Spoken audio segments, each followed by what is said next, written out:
இந்த செடிகளை தேர்ந்தெடுத்த விதம் டாக்டர் பேட்ச் அவர்கள் 3 வகையா செடிகளை பிரிச்சிருக்காரு.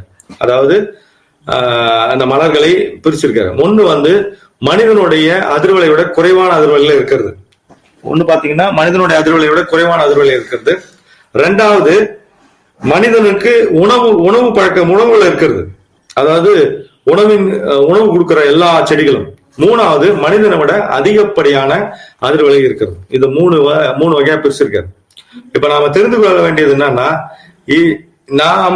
அதாவது அந்த 3வது வகை பிரிச்சாரு இல்லைங்களா, அதாவது மனிதன் வந்து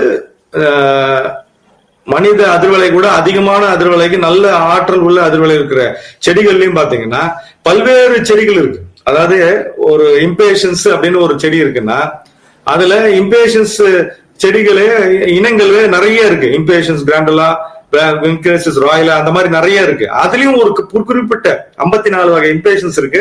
அதுவும் குறிப்பிட்ட ஒரு ரெமெடி தான் அவர் தேர்ந்தெடுக்கிறார். அப்போ ஹீதர்னு பாத்தீங்கன்னா ஆயிரக்கணக்கான ஹீதர் செடிகள் இருக்கு.